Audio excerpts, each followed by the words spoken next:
आज तक में राजेश बादल जी हैं जिन्होंने बीहड़ पर बड़ा काम किया है, उसमें उन्होंने कुछ वीडियोस जो हैं अंदर जंगल के दिखाए हैं जिसमें छोटी छोटी लड़कियां हैं, 12-12 14-14 साल की। इनके बारे में आपको कोई जानकारी है? कौन लड़कियां थी जो छोटी छोटी दिखाई जा रही, जाटव को करके वो नीलम? जी जी। ऐसा था कि निर्भय गुर्जर के साथ में नहीं, एक पंडित के, सलरापुर के पंडित के साथ में मुन्नी पांडे भागी थी, भीखेपुर के पास की रहने वाली थी। वो लड़का लेके भागा था, जब उसके पास खाने को नहीं रहा तो वाने गैंग की शरण ली। तो वो मुन्नी पांडे आई, निर्भय गैंग में आ गई। निर्भय ने उसको अपना हवस का शिकार बना लिया, कुछ दिन तक रही। उसके बाद में मुन्ना एक गुर्जर था, उसके साथ में वह भाज गई रातों रात में, जब वह फरार हो चुकी थी। उसके बाद में जब वो भाज गई तो निर्भय गुर्जर ने क्या किया, वो जब मुन्नी और मुन्ना भागे, सरला जाटव के चाचा ने उसको एक रात की शर्त दे दी अपने खेत में रोकने की। वो दुकाएं रहा, इसको कहीं पता लग गया, सरला के पापा का निर्भय गुर्जर ने अपहरण कर लिया। और जब सरला की माँ लेने गई अपने का नाम पति को, तो इसने ये कही है कि अगर अपना सुहाग बचाना चाहती तो अपनी लड़की हमारे गैंग में कर जाओ। तो बाने अपने बच्चों की रोटियां चलाने के लिए और अपना सिंदूर मांग का बचाने के लिए सरला जाटव को बेबसी में निर्भय गैंग को दिया। जब निर्भय गैंग को दे दिया तब सरला के पिताजी को छोड़ा गया था। उसके बाद में सरला जाटव का शादी करी गई थी श्याम जाटव से। तो श्याम जाटव से शादी करके, और निर्भय गुर्जर ये कहता था कि हमें दस्तक पुत्र मानते हैं। दत्तक पुत्र, दत्तक। हाँ, जब दस्तक पुत्र मानते थे तो एक बाप का यही करतूत होता कि आप अगर जंगल काट रहे हो तो एक लड़के को भी कटा सकते। आपके पास में इतनी दौलत थी, कहीं पर उसका सिटी में मकान लेके और उसको कहीं पढ़ा लिखा के अच्छा इंसान बनाते। फिर सरला जाटव की शादी अगर श्याम जाटव से भाई, फिर निर्भय गुर्जर ने अपनी रखेल क्यों बनाई उसे? एक नाम ये क्या, ये जो श्याम जाटव था जी, ये इसका भी बड़ा नाम चर्चा में रहा है। ये सरला जाटव और श्याम जाटव, और एक नाम है इसमें नीलम का। इन हाँ, तो पहले तो हम ये चाहेंगे ये सरला जाटव और श्याम जाटव की जो कहानी है। हाँ जी। कि सरला जाटव का जब श्याम से शादी करा दी, फिर इसके निर्भय के ढिंगा आई एक पार्वती नाम से लेडीज। वो इतनी एज की थी कि उसके नाती पोता भी थे। ये रहने वाली थी तुम्हारे सिकंदरा की।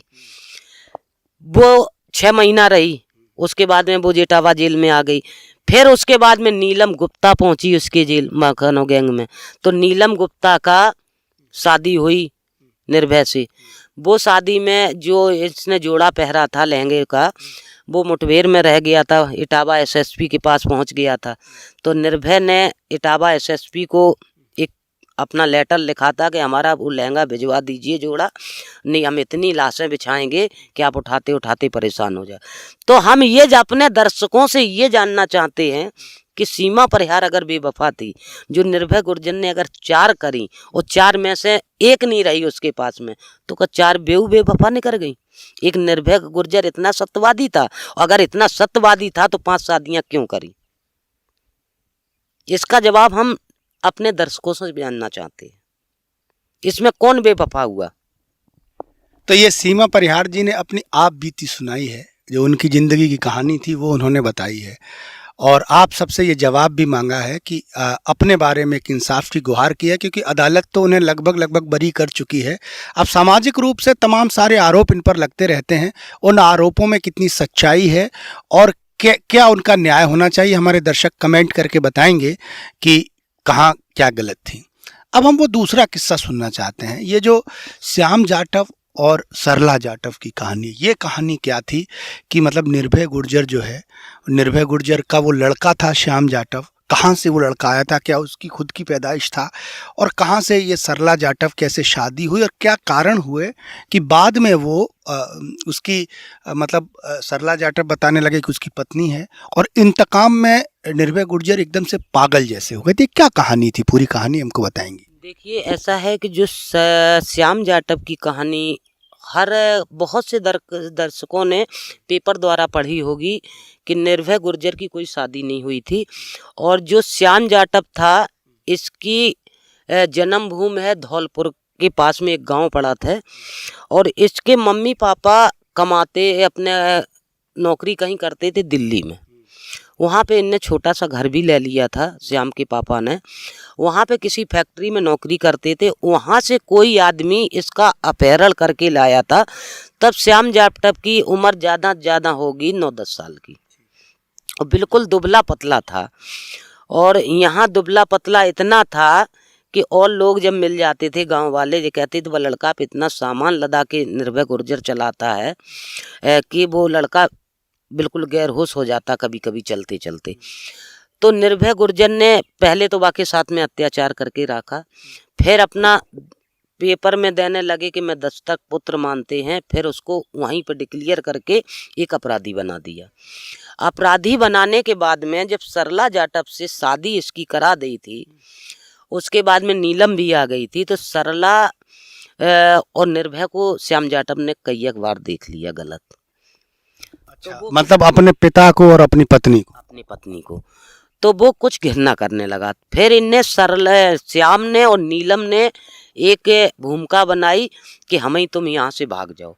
तो वहाँ से जी रातों रात भाग के आ गए थे, और काफ़ी वहाँ से माल भी ले आए थे, कुछ सोना चांदी था। अच्छा, मतलब आप ये कहना चाह रहे हैं कि श्याम जाटव की पत्नी थी सरला जाटव, सरला जाटव के निर्भय गुर्जर के साथ अवैध संबंध थे।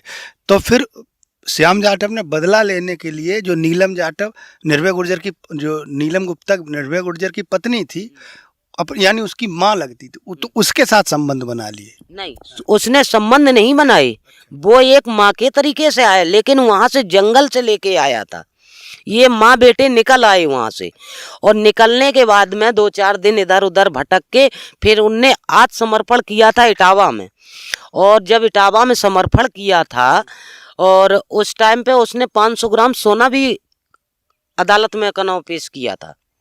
हाँ, तो उसके संबंध नहीं थे, न सरला नीलम के खराब थे, न श्याम जाटव के थे।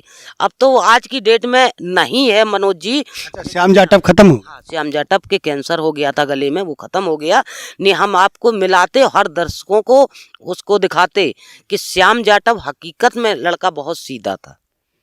जब हमारे गैंग में नहीं रहा है तब हम बता रहे हैं, हमें 1 ही 2 दाएं 4 कचहरी पे मिला है, लेकिन बहुत दिल का अच्छा था जी। तो बताते हैं कि जब नीलम जाटव जंगल से भाग आई, बस नीलम गुप्ता जंगल से लौट आई, तो निर्भय गुर्जर एकदम से पागल जैसे हो गए थे। हैं? तो उस इंतकाम में फिर क्या क्या घटनाएं हुई, जो कांड उन्होंने किए हैं, एक बार हमारे दर्शकों को कुछ। देखिए, कांड क्या किए हैं कि काऊ को मारपीट कर रहे, कोई को अगर किसी ने सरल दे दिया तो उनको अत्याचार किया है। और लास्ट पे आके जो उनके सदस्य थे फिर वो टूटते ही चले गए। और एक दारू का बहुत शौकीन था, वो दारू इतना पीता था कि जिस दिन दारू नहीं पिएगा उस दिन वो चल नहीं सकता था 2 किलोमीटर। तो ये निर्भय गुर्जर गए हैं, अपने खुद मर्जी से मरे हैं। कैसे मर्जी से मरे हैं कि जब एक कहावत कही जाती है कि जब लड़ैया की मौत आती है तो गांव की तरफ भागता है, तो जब बाघी की मौत आती तब वो जंगल की तरफ भागता है। ठीक है, और इनको मराने वाला दूसरा है, सिर्फ मुलायम सिंह को बदनाम किया गया, मूल मतलब ये है। लेकिन निर्भय की कहानी अलग से है। और अब रही बात ये है कि उस टाइम पे नेताजी की सरकार चल रही थी, जब ये 10 लोग मारे गए हैं, तो बस नेताजी को सीधा शिकार बना दिया कि नेताजी ने मरवाया, लेकिन नेताजी का कोई आंख नहीं। तो ये थी वो तमाम कहानियाँ जो आपने हमसे कमेंट में सवाल करके पूछी थी, और मैंने वो सीधे सीधे सही जवाब सीमा जी से जानने की कोशिश की, और सीमा जी ने बहुत ही ईमानदारी से उन सारे सवालों के जवाब दिए हैं। आप हमसे जुड़ी, इसके लिए आपका बहुत बहुत धन्यवाद। और हमारे दर्शक अगर और भी कुछ सवाल करेंगे, कुछ कमेंट्स करेंगे, तो हम कोशिश करेंगे कि भविष्य में भी हम उनके जवाब आप तक पहुंचाने का प्रयास करें सीमा जी के द्वारा। आप देख रहे हैं प्रशस्ति स्टूडियो कुमार मनोज के साथ, और अगर आपको हमारे वीडियो पसंद आते हों तो आप शेयर करते रहिए, लाइक करते रहिए, और हमारे चैनल को कवि कुमार मनोज और प्रशस्ति स्टूडियो को सब्सक्राइब ज़रूर कर लीजिए, ताकि ऐसी बहुत सारी जानकारियाँ जो आप तक कभी नहीं पहुँची वो हम आप तक पहुँचा सकें। बहुत बहुत धन्यवाद।